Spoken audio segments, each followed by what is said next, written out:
Assalamualaikum warahmatullahi wabarakatuh. Pada kesempatan kali ini kita akan kembali melanjutkan kajian kitab Awamil karangan Syekh Hadi Ahmad Tajir. Sekarang kita akan belajar pembagian keempat daripada amil sama'iyah ataupun amil lafdhiyah. A'udzu billahi minasyaitonir rajim. Bismillahirrahmanirrahim. Wan naw'ur rabi'u hurufun tansibul isma faqat wa hiya sab'atu ahrufin. Dan bermula pembagian keempat itu beberapa huruf yang menasabkan dianya beberapa huruf akan isim saja. Dan bermula dianya beberapa huruf itu 7 segala huruf.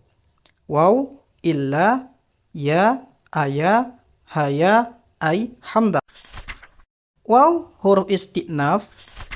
An-naw'u jatuh sebagai mubtada. Hukum mubtada'nya marfu. Tanda rafa'nya yaitu dhammah karena dia isim mufrad. Hukum isim mufrad ketika rafa' ditandai dengan dhammah, ketika nasab ditandai dengan fathah, dan ketika jar ditandai dengan kasrah. Ar-rabi'u disifatkan kepada an-naw'u, hukum sifatnya mengikuti mausuf, disifatkan di atas marfu, tanda rafa'nya yaitu dhammah karena dia isim mufrad. Hukum isim mufrad ketika rafa' ditandai dengan dhammah, ketika nasab ditandai dengan fathah, ketika jar ditandai dengan kasrah. Hurufun jatuh sebagai khabar. Hukum khabarnya marfu, tanda rafa'nya itu dhammah karena dia isim jamak taksir.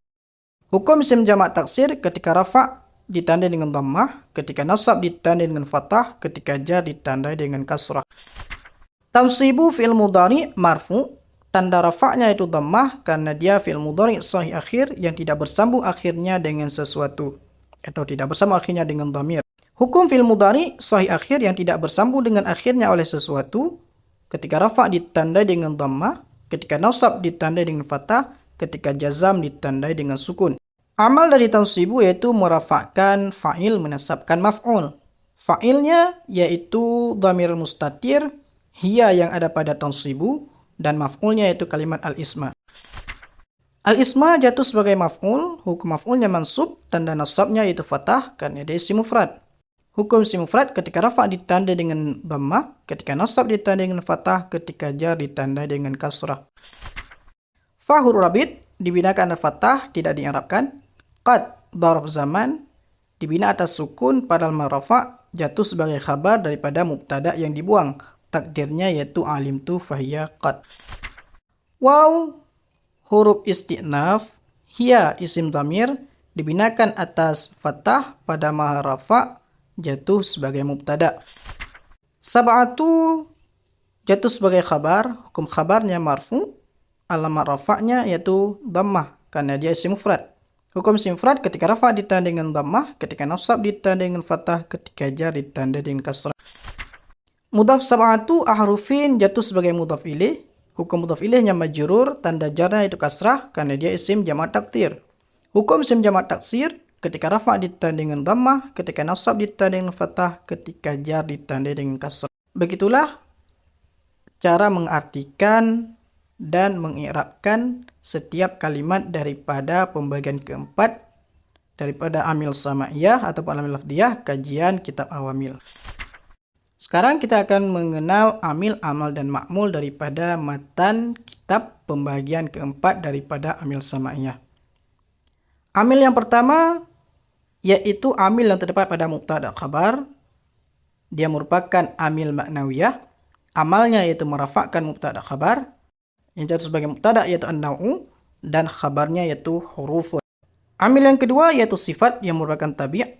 Amalnya yaitu mengikuti mausuf yaitu an-naw'u dan sifatnya yaitu kalimat ar-rabi'u atau jatuh sebagai ma'mulnya.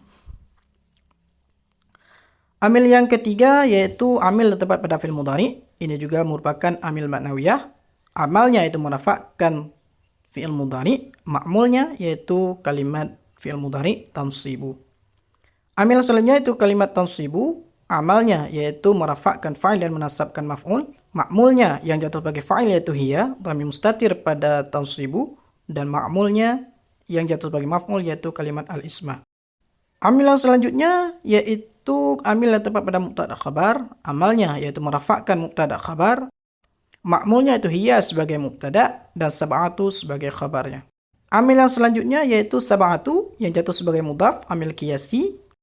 Amalnya yaitu menjarkan mudhaf ilaih, ma'mulnya atau yang jatuh sebagai mudhaf ilaih yaitu kalimat ahrufin. Sekian pembahasan kita tentang pembagian keempat daripada amil sama'iyah ataupun amil lafdiyah.